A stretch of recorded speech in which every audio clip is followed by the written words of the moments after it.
हाँ भाई, physical properties तक काम डन हो चुका है। अब है आपके पास chemical reactivity of the carbonyl compounds. Chemical reactivity of the carbonyl compounds. ध्यान से सुनते जाना भाई, 98% रिएक्शन इसी की है। न्यूक्लियोफिलिक एडिशन, टोटल 10 लेक्चर आपके पास इस कंप्लीट चैप्टर को कंप्लीट करने के। Chemical reactivity of the carbonyl compounds, एक एक चीज को ध्यान से सुनो।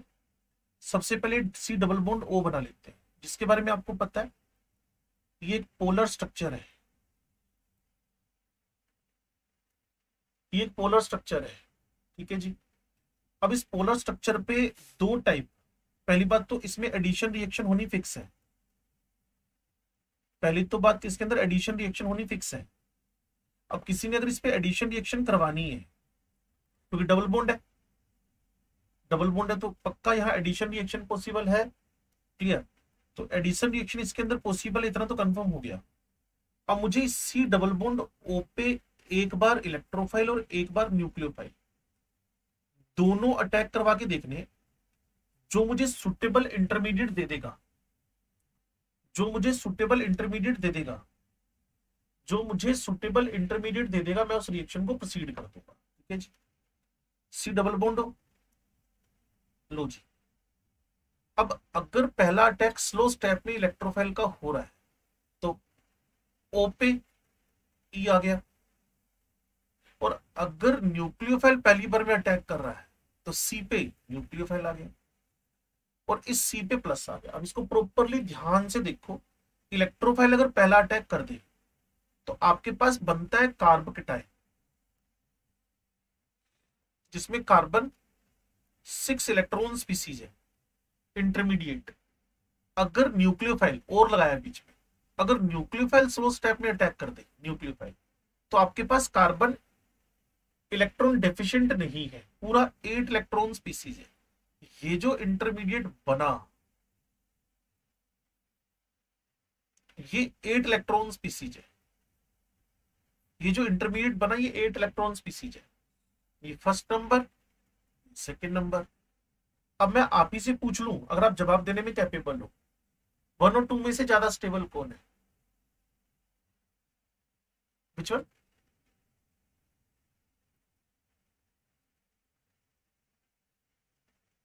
फर्स्ट वाला कौन था? हा? क्यों फर्स्ट पर वो स्टेबल क्यों लग रहा है? नई केमिस्ट्री पढ़ी है पिछले 2 दिन से क्या? कार्बन की वैलेंसी पूरी की पूरी 4 है, एक कार्बन की वैलेंसी 3 है, एक कार्बन के पास 6 इलेक्ट्रॉन स्पीसीज है, एक तो एक पे कंप्लीट 8 इलेक्ट्रॉन पड़े हुए। तो स्टेबल कौन हुआ? जिसके ऑक्टेट कंप्लीट है। तो stability of first is very less than the second. इसी वजह से जो स्लो स्टेप कंसिडरेबल होएगा, क्लियर, जो स्लो स्टेप कंसिडरेबल होएगा वो है न्यूक्लियोफाइल का। Attack of nucleophile is considered as slow attack. Electrophile का अटैक हमने स्लो स्टेप नहीं माना। क्यों नहीं माना? क्योंकि जो बना हुआ इंटरमीडिएट है वही सेट करेगा बात को, वही डिटरमाइन करेगा बात को। क्या?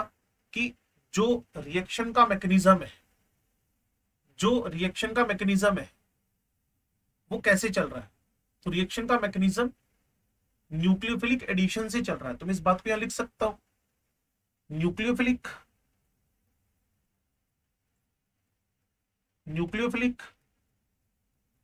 Addition reactions are the characteristic of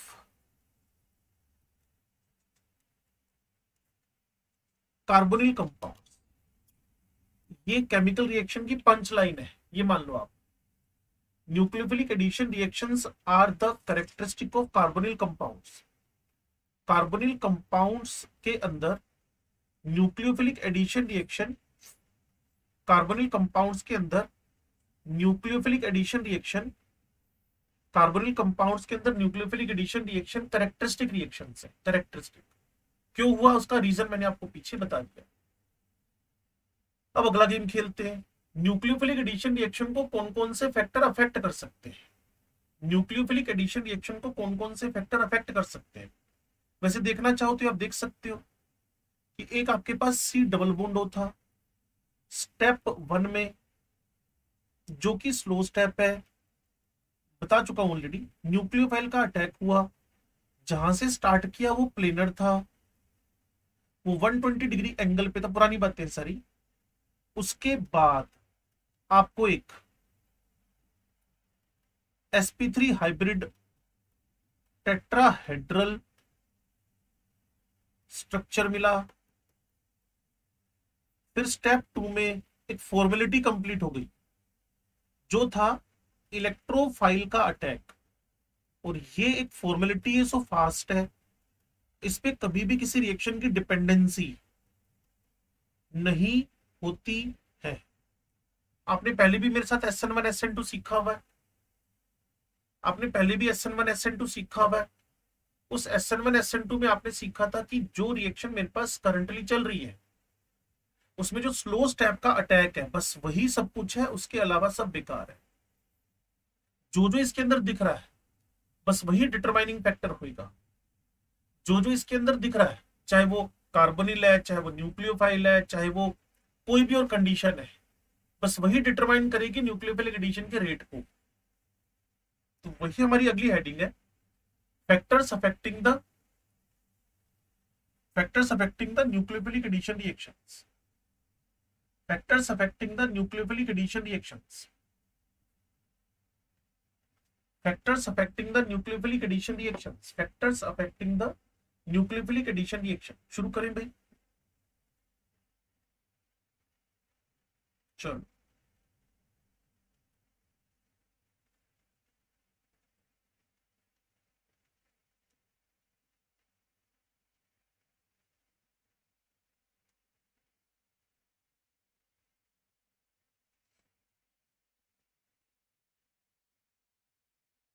nucleophilic addition reaction को कौन कौन से फैक्टर अफेक्ट कर सकते हैं? तो सबसे पहली बात, नंबर 1, आपके पास nature of carbonyl compound. Nature of carbonyl compound, nature of carbonyl compound, ठीक है जी। और इसको इनडायरेक्टली आप ऐसे भी बोल सकते हो, मान लो कार्बोनिल कंपाउंड आपको नहीं लिखना है, लिखना तो पड़ेगा वैसे, लेकिन एक बात है कि जब न्यूक्लियोफाइल ने अटैक किया ना, तो कार्बोनिल का नेचर कैसा है? इलेक्ट्रोफाइल। तो आप कह सकते हो nature of electrophile, nature of electrophile, nature of electrophile, ठीक है जी, नेचर ऑफ इलेक्ट्रोफाइल। तो कार्बोनिल को इलेक्ट्रोफाइल बोला गया यहां पर। लो जी, अब आपको पुरानी बातें भी याद आ जाएंगी। जब न्यूक्लियोफाइल इस पे अटैक करने के लिए जाए ना स्लो स्टेप के अंदर, तो ये जो कार्बन है ना बच्चे, इसका पॉजिटिव चार्ज जितना ज्यादा होगा, मीन इसका electrophilic nature, electron loving electrophilic, जितना इसका इलेक्ट्रोफिलिक नेचर ज्यादा होगा, जितना इसका पॉजिटिव चार्ज बढ़ेगा, जितना इसका इलेक्ट्रोफिलिक नेचर बढ़ेगा, उतना रेट ऑफ रिएक्शन, उतना रेट ऑफ रिएक्शन बढ़ जाना है। तो कहीं ना कहीं मुझे ही लिखना पड़ेगा क्या? Positive charge on the carbonyl carbon, positive charge on the carbonyl carbon, पहली बात। एज वेल एज इसी का दूसरा version, electrophilic nature of carbonyl compound जितना बढ़ेगा, जितना बढ़ेगा उतना रेट बढ़ता चला जाएगा, उतना न्यूक्लियोफिलिक एडिशन का रेट बढ़ता चला जाएगा। लेकिन मैं अब पॉजिटिव चार्ज या इलेक्ट्रोफिलिक नेचर बढ़ाऊं कैसे? मैं पॉजिटिव चार्ज कार्बन पे इलेक्ट्रोफिलिक नेचर इसका बढ़ाऊं कैसे? तो मेरे पास जो तरीका मुझे दिमाग में आ रहा है, शायद आप में से एक दो बच्चे के दिमाग में आ रहा हो, उसको बोलते हैं इलेक्ट्रॉन विड्रॉइंग ग्रुप्स। जितने ज्यादा इलेक्ट्रॉन विड्रॉइंग ग्रुप आएंगे, जितने ज्यादा इलेक्ट्रॉन को विड्रॉ करने वाले, कोई नाइट्रो, कोई साइनो, क्लियर ना, कोई क्लोरो, कोई फ्लोरो, क्लियर, इस टाइप के ग्रुप्स, कोई कार्बोनिल तो खुद ही है बेचारा, क्लियर ना, कोई हेलोजन टाइप से, ये सब इलेक्ट्रॉन विड्रॉइंग है। उतना ज्यादा पॉजिटिव चार्ज बढ़ेगा,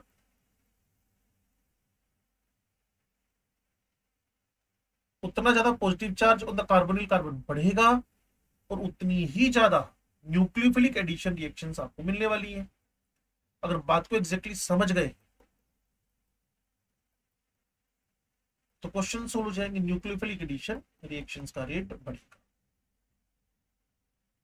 तो मैं तो बार बार बच्चों को बोलता हूं, you should see the slow step, slow step, slow step, slow step.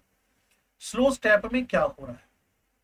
जो स्लो स्टेप में हो गया, जो स्लो स्टेप में हो गया, जो स्लो स्टेप में हो गया वही फाइनलाइज है।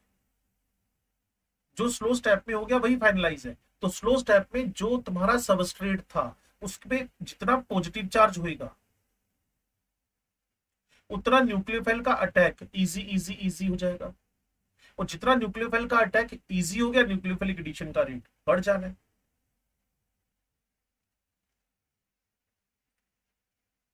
लो जी, इस पर ट्रायल मार के देख लेते हैं।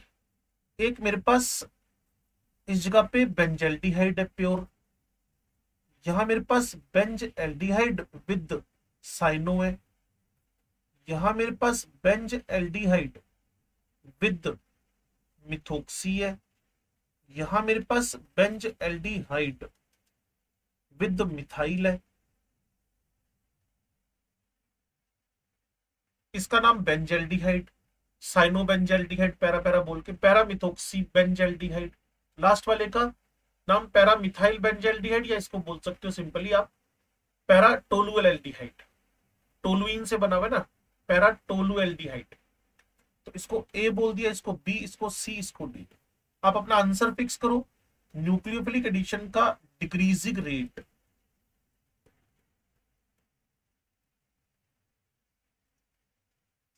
decreasing rate of nucleophilic addition reaction on the behalf of electron withdrawing, electron donating, etc. जो भी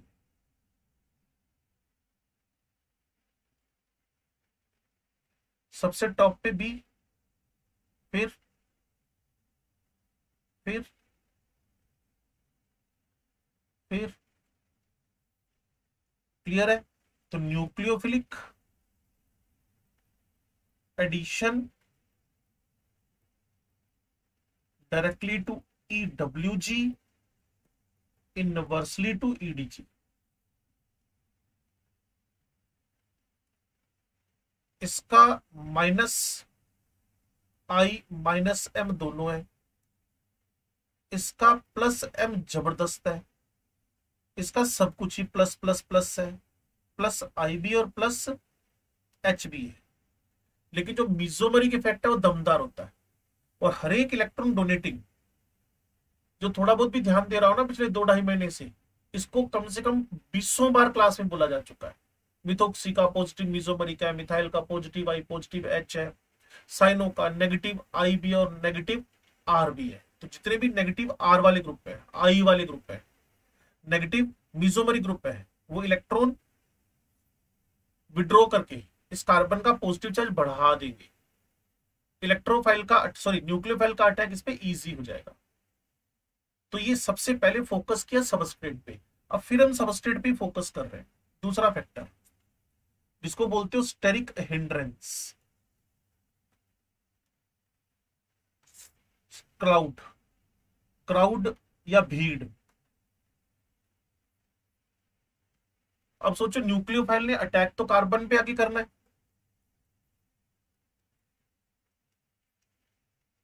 न्यूक्लियोफाइल ने आके कार्बन पे अटैक करना है, और इस कार्बन पे ऑलरेडी भीड़ हो। इफ कार्बोनिल कार्बन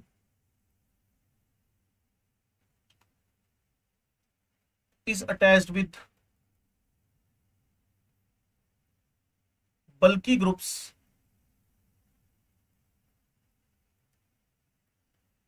then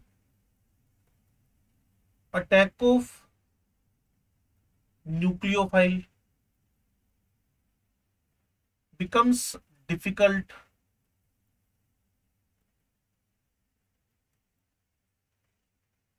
अगर कभी भी न्यूक्लियोफाइल का अटैक जिस पे होना हो उस कार्बन पे बड़े बड़े ग्रुप लगे हों तो न्यूक्लियोफाइल को टक्कर करने में, अटैच होने में, कोलिजन करने में, जुड़ने में दिक्कत आएगी। फॉर एग्जाम्पल फॉर्मेल्डिहाइड पे अटैक करना है, एसिटाल्डिहाइड पे अटैक करना है, एसीटोन पे अटैक करना है, तो हो सकता है आप में से कुछ बच्चे आंसर दे पाए, हो सकता है सारी दे पाए। तो इजीएस्ट अटैक न्यूक्लियोफिलिक एडिशन सबसे आसान का है फॉर्मेल्डिहाइड।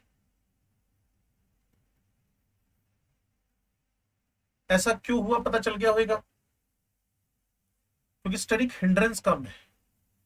अब मैं बेंज एल्डिहाइड लिख के बैठ गया, उसके सामने एसिटोफिनोन लिख के बैठ गया,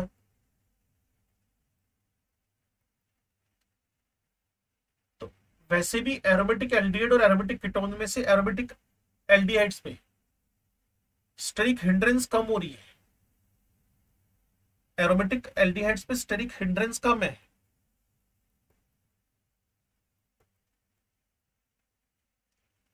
न्यूक्लियोफिलिक एडिशन में एरोमेटिक एल्डिहाइड एरोमेटिक कीटोन से फास्टी रिएक्शन करेंगे, एरोमेटिक एल्डिहाइड से एरोमेटिक कीटोन स्लो है और एरोमेटिक एल्डिहाइड एरोमेटिक कीटोन से फास्ट है, एरोमेटिक एल्डिहाइड फास्ट है। वही पंगा है बस स्टेरिक हिंड्रेंस वाला।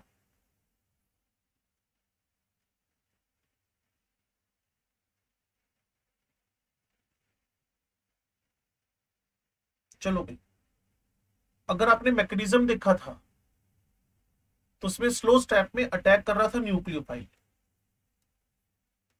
तो स्ट्रेंथ ऑफ न्यूक्लियोफाइल भी मैटर करेगी, स्ट्रेंथ ऑफ न्यूक्लियोफाइल भी मैटर करेगी। जितना पावरफुल न्यूक्लियोफाइल होएगा न्यूक्लियोफिलिक एडिशन, वैसे इन चैप्टर में आकर वो इसको बोदर नहीं करते हैं क्योंकि वो ऑलरेडी ना SN1 SN2 में आपको बताकर आ गए कि न्यूक्लियोफाइल की स्ट्रेंथ मैटर करती है, लेकिन सेम सबस्ट्रेट हो, न्यूक्लियोफाइल अलग अलग हो, तो जिसका न्यूक्लियोफाइल दमदार है, स्ट्रेंथ ज्यादा है, ताकत ज्यादा है, पावर ज्यादा है, क्लियर, तो उसकी रेट फास्ट हो जानी है।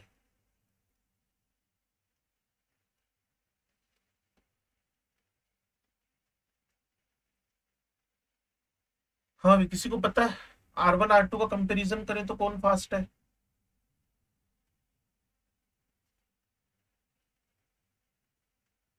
R1,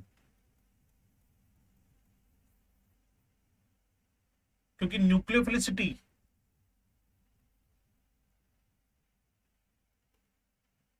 हाँ जी डायरेक्टली प्रोपोर्शनल टू साइज है। SH और OH एक ही ग्रुप के मेंबर है और SH is very good nucleophile.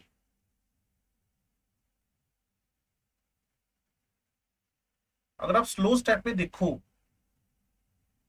अगर आप स्लो स्टेप में देखो तो पाई बॉन्ड टूट रहा है, पाई बॉन्ड टूट रहा है। जो पाई बॉन्ड का टूटना आसान बना दे वो भी न्यूक्लियोफिलिक एडिशन के रेट को बढ़ा सकता है।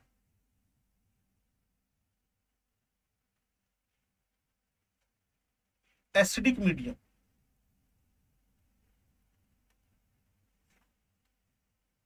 एसिडिक मीडियम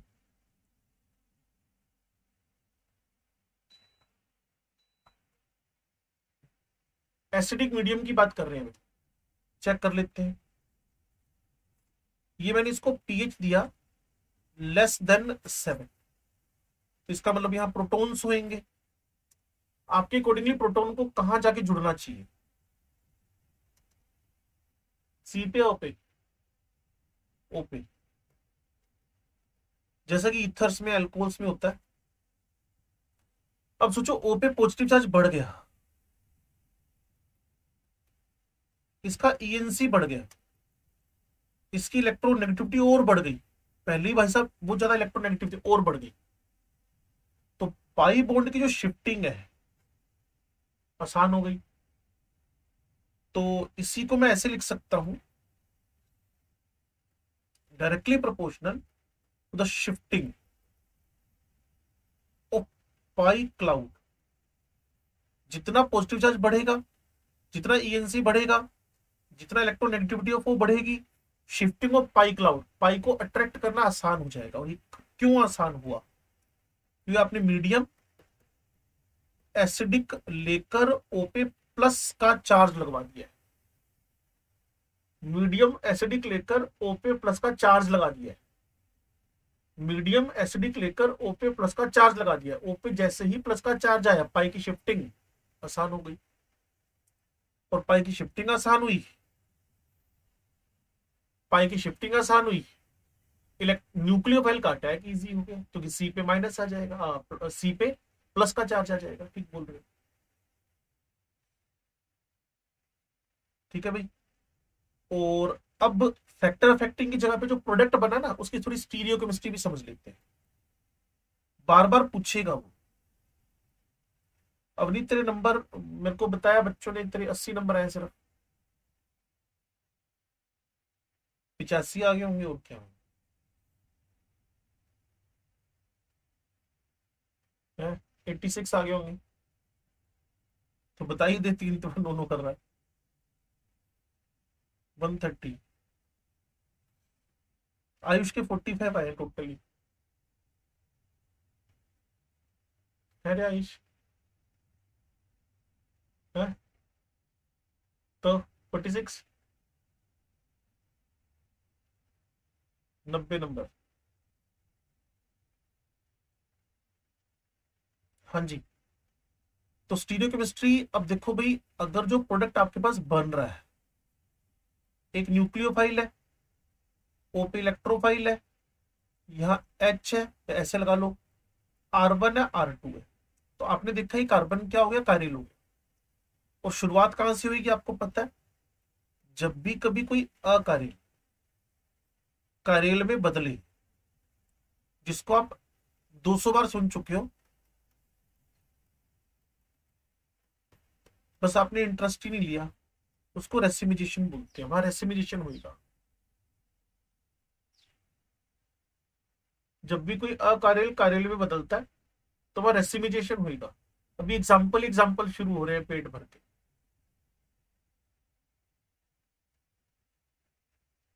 लघवीर तेरे नंबर कितने हैं? 109, 109,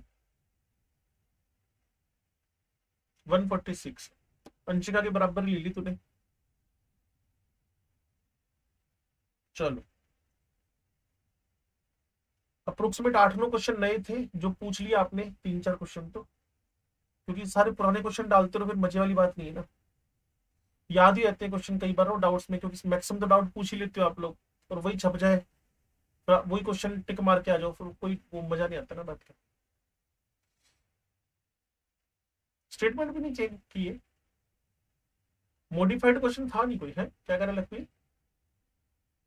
हाँ वहां किया होगा ना, हमारे यहाँ मॉडिफाइड नहीं था, हमारे यहाँ नहीं थे क्वेश्चन। अभी जो पूछा इसने, इन निकम्मे आदमी ने, अब वो अपने भी समझ गया कौन है वो, क्या नाम है इसका? अरे एक ही तो है, वो लोग समझ गया अपने आप ही।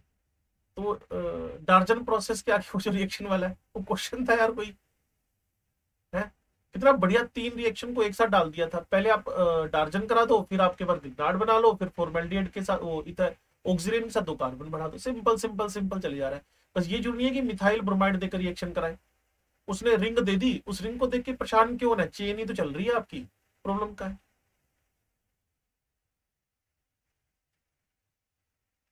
तेजी तेजी में टाइम निकल गया।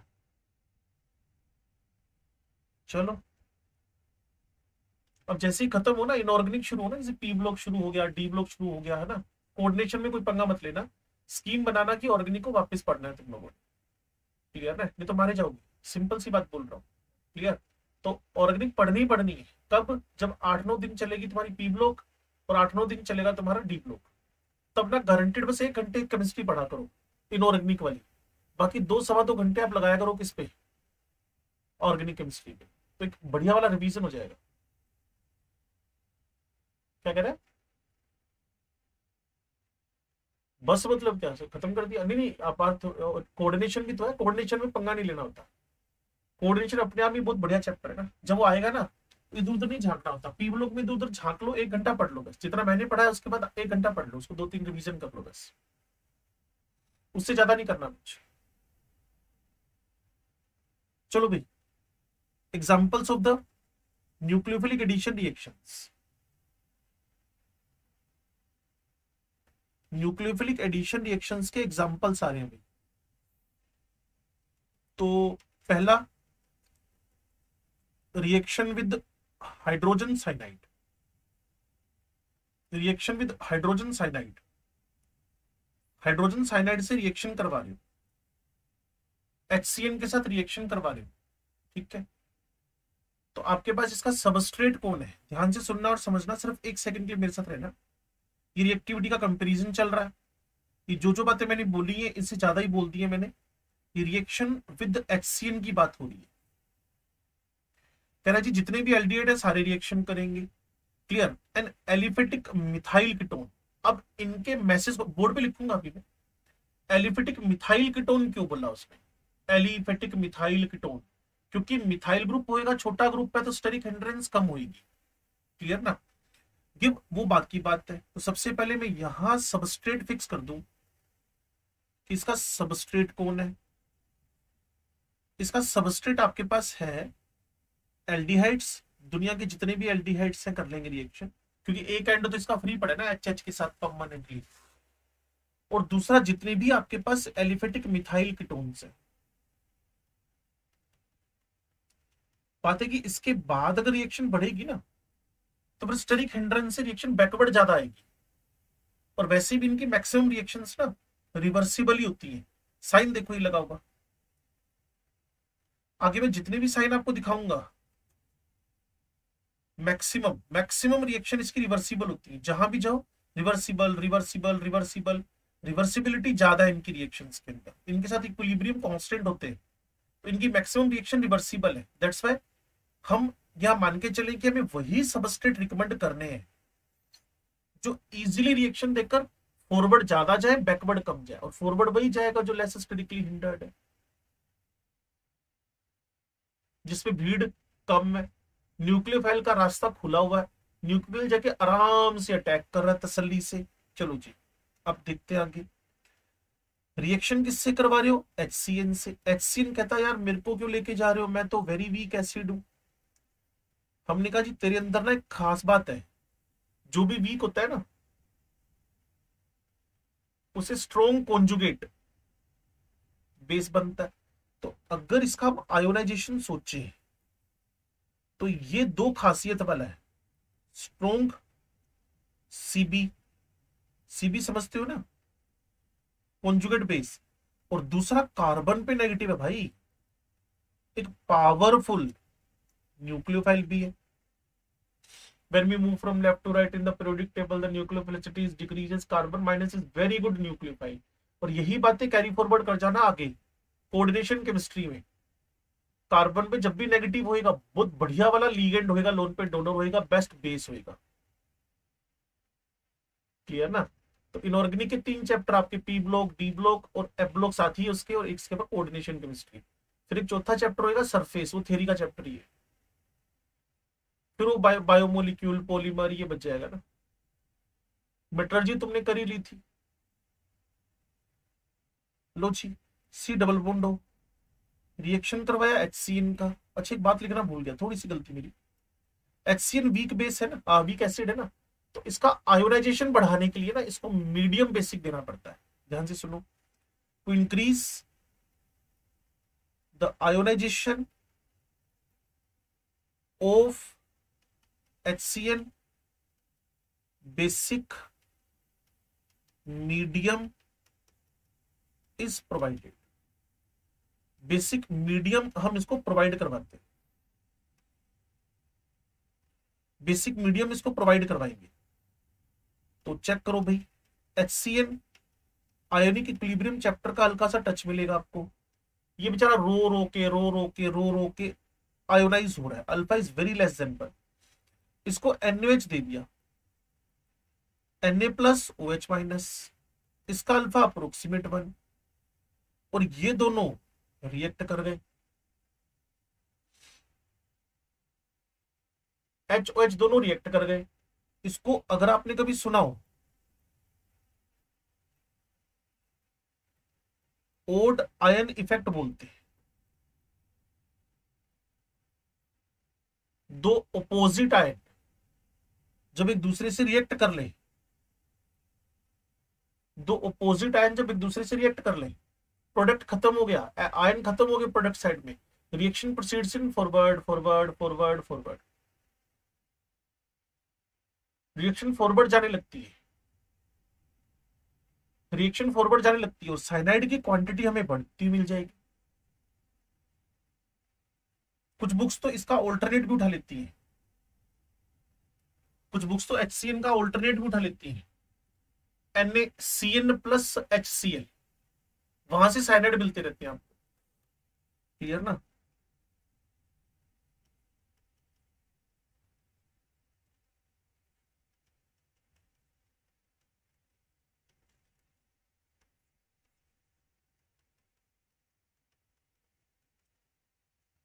या ऑलरेडी तुम्हें आयोनाइज्ड फॉर्म में, मतलब साइनाइड की इजीली अवेलेबिलिटी हो जाएगी।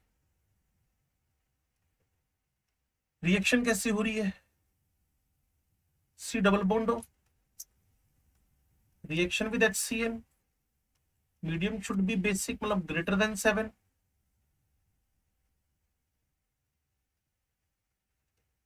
न्यूक्लियोफाइल गया C पर और O पर गया H, it is a nucleophilic addition, और जो बन गया उसको बोलते हैं साइनो हाइड्रिन।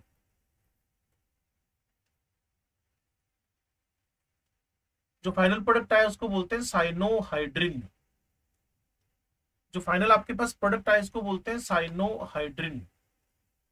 अगर आप बातों को सुन रहे हो तो आपको समझ में आ सकती है सारी बातें, साइनोहाइड्रिन। ठीक है जी। अब साइनो आने के बाद आपको याद है मैंने एक बात बताई थी आपको, साइनो आते ना ये बंदा इमोशनल हो जाता है बस। साइनो का पार्शियल हाइड्रोलाइसिस, साइनो का कंप्लीट हाइड्रोलाइसिस, साइनो का मेंडियस रिएक्शन, साइनो का स्टीफन रिएक्शन, हो सकता है जितने बच्चे क्लास में बैठे मैक्सिमम को याद आ जाए। What is the final product of the partial hydrolysis of cyano? लो जी, आप तो गप्पा मार रहे थे।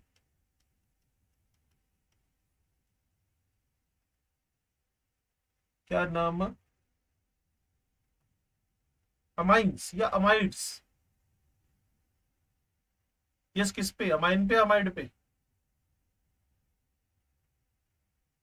जो माइड बन रहा है किससे बन रहा है? पार्शियल हाइड्रोलाइसिस से या रिडक्शन से? लो जी, कॉन्सेंट्रेटेड HCl या H2SO4, एक वोटर ऐड करना है, इन भाई साहब पे चला गया H और इन भाई साहब पे चला गया OH। इसके बाद आप जानते ही हो, ऐसा सोचना भी गलती है कि आप जानते हो। वेरी गुड, लो जी, स्मार्ट बच्चे हैं। ये बन गया अमाइड। अगर मैं 2 मोल दे दूं, डाइल्यूट H2SO4 दे दूं, तो यही अमाइड फर्दर हाइड्रोलाइज होकर, अब तो इसका बेचारे का चैप्टर भी आ गया, हमारा सिलेबस है एसिड एसिड डेरिवेटिव, तो जो अमाइड है ना उसका NH2 हटके OH आ जाना है। तो अगर कंप्लीट हाइड्रोलाइसिस करवा रहे हो तो पहले स्टेप में क्या बनेगा? अमाइड। पहले स्टेप में क्या बनेगा? अमाइड, और अमाइड का फर्दर हाइड्रोलाइज होकर फाइनल आंसर क्या आ जाएगा? Acids, RCOOH। एक रिएक्शन हो सकता है आप लोगों को याद आ जाए, tin HCl and then hydrolysis. Chapter का नाम एल्डिहाइड कीटोन, उसके अंदर preparation methods of aldehydes, Stephen. ये बना था CHNH, अगर याद आ रहा है तो। फर्टिलाइज करते ही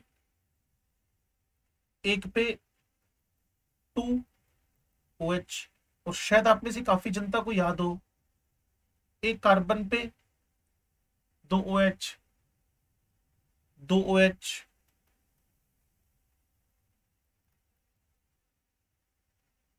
एक NH2, एक OH, एक OH एक क्लोरो, एक OH एक मिथोक्सी, एक OH एक, ऐसे कोई भी ग्रुप जो लीविंग हो, एसिड बेस रिएक्शन करते हैं।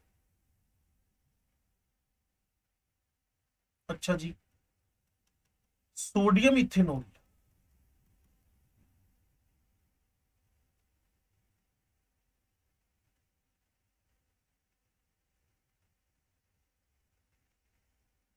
Mendis reaction, triple to double to single.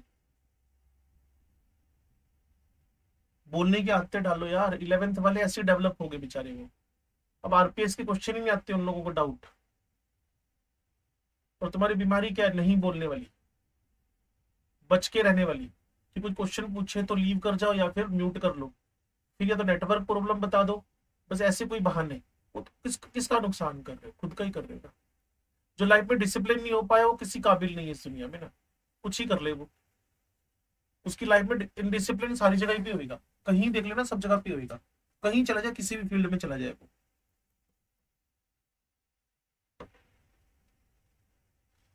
ये IMINE बन गया। उसके बाद फर्दर रिडक्शन किया तो ये 1 डिग्री अमाइन बन गया। इसको मेंडियस रिएक्शन बोला हुआ है।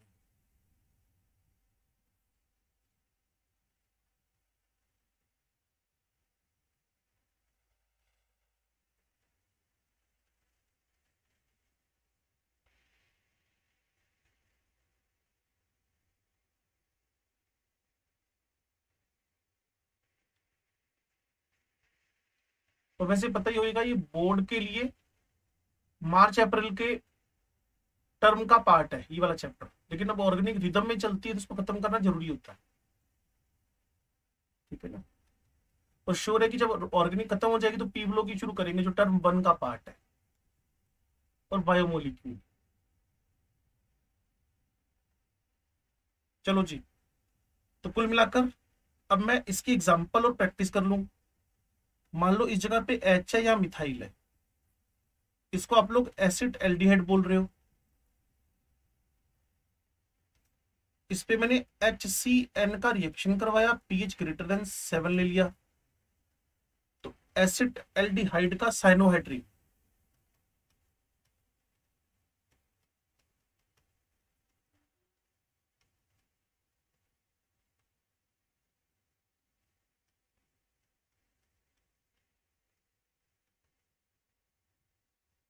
बन गया।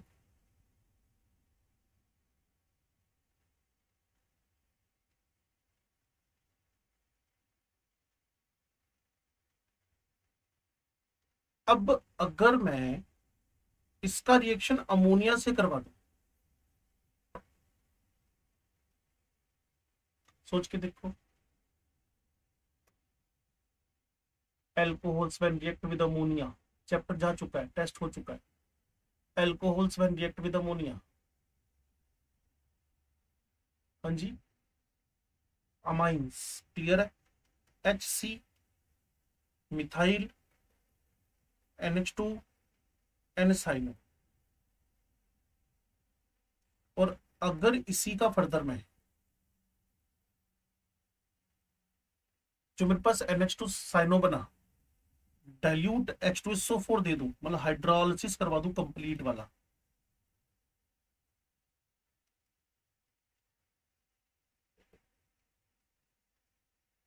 तो साइनो का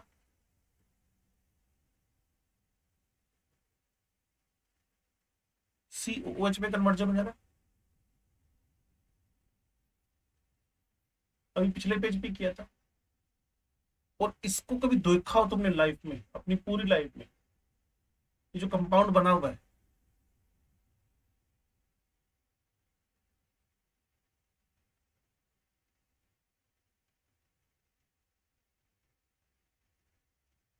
बायोमोलिक्यूल्स के अंदर अमाइनो एसिड्स का second amino acid, it is alanine.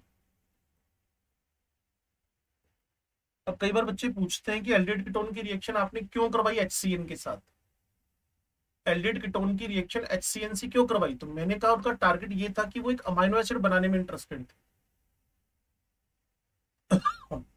और यहाँ अकार्यल से कार्यल बना, इसीलिए एक नहीं दो प्रोडक्ट बने, जिसको रेसिमिजेशन बोलते हैं, क्योंकि sp2 हाइब्रिड कार्बन sp3 में बदला है, अकार्यल कार्यल में बदला है, तो रेसिमिजेशन होना फिक्स है।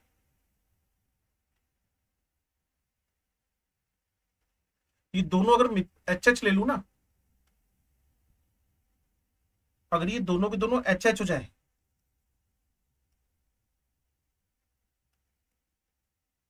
सेम कॉपी पेस्ट करते हुए, सेम कॉपी पेस्ट करते हुए, सेम कॉपी पेस्ट करते हुए, आपके पास जो अमाइनो एसिड आता है वो ये वाला है। और पॉलीमर चैप्टर के अंदर इससे हम नायलॉन 2 बनाएंगे और इसका नाम है ग्लाइसिन।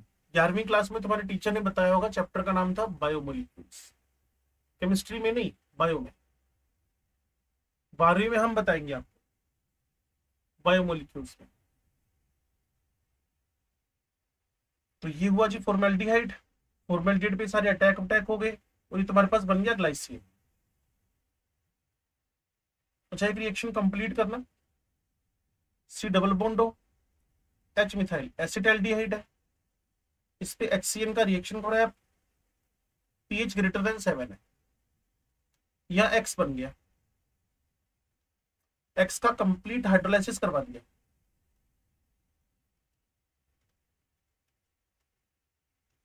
यह Y बन गया। What about the Y?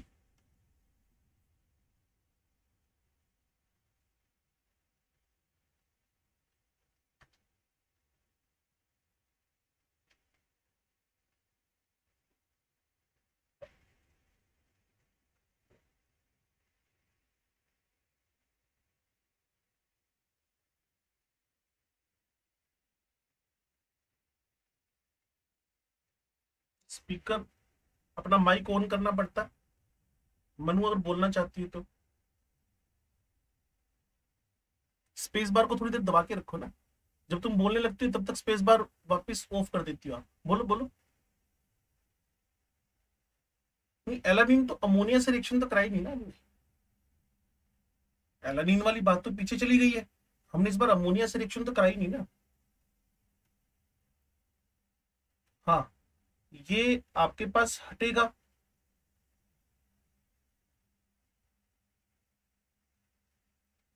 यहां पर साइनोर OH आएगा और इस जगह पे H मिथाइल COOH OH। और हो सकता है इसके बारे में किसी बच्चे को पता हो जो क्लास में बैठा है, कोई तो जानता होगा, कोई तो एक बंदा ऐसा होता है जो इसका नाम जानता हो।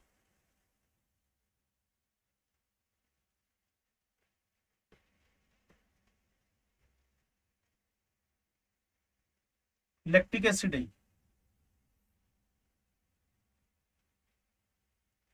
DL क्यों लिखा आपको पता है? ड्राइविंग लाइसेंस होता है इसका मतलब, रोड एक्सप्लोलिव होता है। ओके, मैं भूल गया था।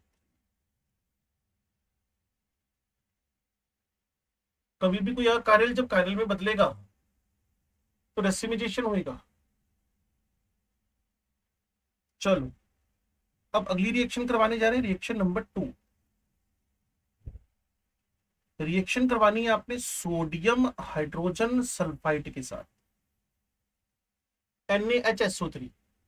हर रिएक्शन का अपना अपना एक डेकोरम है, हर रिएक्शन का अपना अपना यूज है, इस रिएक्शन का भी एक यूज है। उससे पहले मैं थोड़ा सा आपकी बुक की थ्योरी पे चलूं, कि कंपैरिजन ऑफ रिएक्टिविटी जो भी था, HCN जो भी था, इसने कोई ये देखो, ये कह रहा है जी रिएक्शन करवानी है NaHSO3 से, बस देखना आपने, लिखना कुछ नहीं फिलहाल, 1 मिनट बाद लिखेंगे। वो कह रहे जी एल्डिहाइड रिएक्शन कर रहे हैं, all methyl aliphatic ketone and cyclic ketone, वो सबस्ट्रेट चाहिए था हमें। तो पुरानी बात ही है, एल्डिहाइड रिएक्ट कर रहे हैं जी, मिथाइल एलिफेटिक कीटोन कर रहे हैं जी, साइक्लिक कीटोन एक नई बात ऐड की, उसमें कोई दिक्कत नहीं, पीछे भी कर सकते थे, लेकिन थोड़ा पावरफुल हो ना न्यूक्लियोफाइल, तो फिर सबस्ट्रेट थोड़ा सा अगर निकम्मा भी हो ठीक है ना, बात को समझ रहा मैं क्या कहना चाहता हूँ, कि अगर सबस्ट्रेट थोड़ा निकम्मा भी हो लेकिन अटैकिंग अच्छा हो तो कभी कभी बात बन जाती है। सोच के देखो अपने बारे में और मेरे बारे में, समझ में आ रही है बात मैं क्या कह रहा हूँ, कि अगर कई बार सबस्ट्रेट निकम्मा हो और अटैकिंग अच्छा हो तो बात बन जाती है कई बार। क्लियर ना, तो वही हो रहा है। तो जब NaHSO3 ले रहे हो तो कंपेरेटिवली ताकतवर है। HCl लेके चले थे ना, थोड़ा सा वहां दिक्कत थी आयोनाइजेशन में। चलो जी पीछे चलते हैं, वही अपने ट्रैक पे। सबस्ट्रेट कौन है? वही एल्डिहाइड्स है, वही मिथाइल कीटोन्स है, रिंग कीटोन्स है। रिएक्शन किससे करवा रहे हो? इसको तो किसी सपोर्ट की नीड भी नहीं है, Na+HSO3।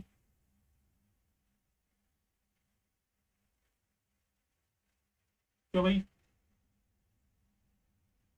लो जी अब खाली जगह यूज कर लेते हैं। ये C डबल बॉन्ड हो, ये NaHSO3, रिएक्शन में रिवर्सिबिलिटी रहती रहती है। ये पूरा के पूरा न्यूक्लियोफाइल कार्बन पे, ये O इस Na पे अटैक करेगा। और अगर किसी को स्ट्रक्चर देखना हो तो कुछ इस तरीके से स्ट्रक्चर बना हुआ है।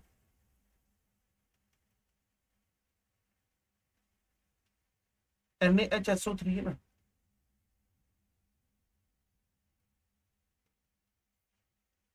तो जब ये Na भाई साहब यहां से निकलेंगे तो O जाके बॉन्ड बनाएगा, OSO2 OSO2H। इसको थोड़ा सा और एक्सप्लोर करना है। OS, ये वाला O, फिर ये SO, फिर OH, कुल मिलाकर SO2H।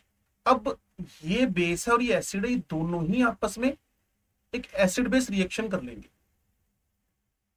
OH OSO2, या एक छोटा सा काम करते हैं, इस कंबाइन करके लिख देते हैं SO3Na। कोई लड़ाई झगड़ा नहीं है, लेकिन अगर एक कंफ्यूजन हो कि कार्बन सल्फर का बॉन्ड बना है तो वो बहुत बड़ी गलत फहमी है। कार्बन ऑक्सीजन का बॉन्ड बना है, दैट्स वाई मैंने स्ट्रक्चर ड्रॉ किया है इसमें। अगर कोई और इसको भी अंदर घुसेगा, डेप्थ ढूंढेगा, क्या कार्बन ऑक्सीजन बॉन्ड बना है कार्बन सल्फर बना, तो you can say it is carbon sulphur bond. ना ना ना, कार्बन ऑक्सीजन बॉन्ड बना। लेकिन ये जो बना ना, ये बना वाइट क्रिस्टलाइन कंपाउंड, बस इसी वजह से हमें फायदा हो गया। वैसे इसको बोलते हैं NaHSO3 एडक्ट। एडक्ट मतलब एडिशनल प्रोडक्ट, आपने पहले भी सुना होगा, एडक्ट मतलब एडिशनल प्रोडक्ट। तो NaHSO3 की रिएक्शन करवाई क्यों भाई? NaHSO3 की रिएक्शन करवाई क्यों? पेपर वाले ने NaHSO3 की रिएक्शन करवाई क्यों? इसका जवाब है NaHSO3 gives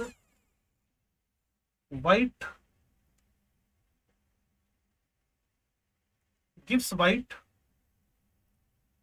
crystalline product which is useful to separate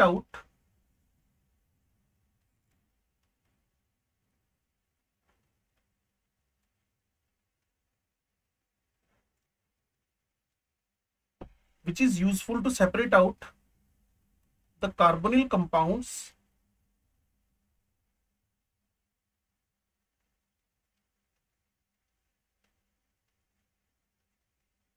from organic mixture. कभी कोई ऑर्गेनिक मिक्सचर हो ना, उसमें एल्डिहाइड कीटोन पड़े हो और उनको बाहर निकालना हो। कोई ऑर्गेनिक मिक्सचर हो ना, उसमें एल्डिहाइड कीटोन पड़े हो, तो उसमें बस NaHSO3 को टपका दो और ये रिस्टोर भी हो सकते हैं। ये जो तुम्हारा बना ना sodium by sulphide, sodium hydrogen sulphide adduct, इसका हाइड्रोलिसिस करो, ये फिर रिस्टोर हो जाते हैं एल्डिहाइड। इस एडक्ट का अगर आप हाइड्रोलिसिस करते हो ये जो एडक्ट बना, इसका हाइड्रोलिसिस करोगे तो कार्बोनिल कंपाउंड रीस्टोर हो जाएंगे।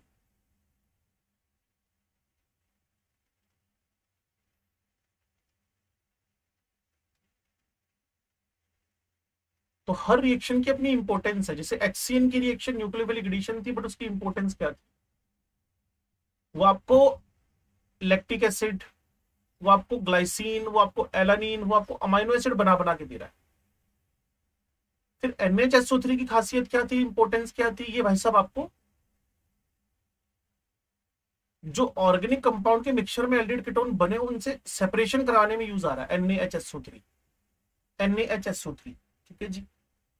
तो NaHSO3 वाली बात आपको समझ में आ गई है, रिएक्शन कैसी हुई ये सारा पड़ा हुआ इस जगह पर। अगली रिएक्शन हम ग्रिग्नार्ड से करवाएंगे, आसान है और आपने ऑलरेडी एक नहीं दो नहीं कई बार पढ़ी हुई है। तो reaction with Grignard reagent, reaction with Grignard, ये तो यार तुम्हें पता है अच्छे तरीके से। फॉर्मेल्डिहाइड, अब तक तो सिर्फ न्यूक्लियोफिलिक एडिशन की बातें करते थे ये, अब तो न्यूक्लियोफिलिक एडिशन ओरिजिनली चैप्टर आ गया। अब कोई हिम्मत मार के अगर alkane alkene alkyne benzene chapter पढ़ लेना एक्स्ट्रा टाइम निकाल के कोई, वो हाईली एंजॉयबल मोमेंट होंगे उसके लिए। कहेगा यार 11वीं क्लास तो सारी 12वीं में पढ़ा दी टीचर ने, 11वीं की बर्ड्स रिएक्शन हो चाहे 11वीं में कोई एल्केन बनाने का तरीका सारे तो बता दिया आपको, ठीक है। तो ये ग्रिग्नार्ड, अब ये इस जगह अटैक करेगा, इस भाई साहब ने यहां अटैक करना है, हाइड्रोलाइसिस हुआ तो इससे क्या बन गया, इथेनॉल। मुझे लग रहा है तुम इसको भूल भाल गए हो। वो यस सर कह रहे हो, देखो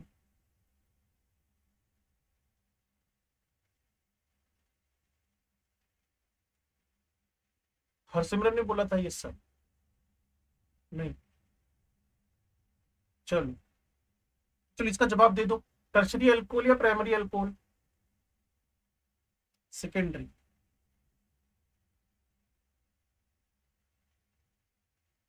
ठीक है भाई। ये आपका कीटोन है, इस पे फिर ग्रिग्नार्ड का अटैक हुआ,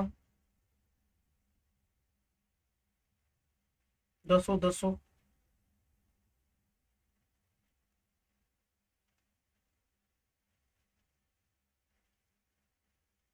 ये आसान थी, थोड़ी फास्ट लिख दी है मैंने, और ये ऑलरेडी कई बार पढ़ ली हमने एल्कोहल चैप्टर में ना, पूरा 1.5 लेक्चर लगाया था इस पे।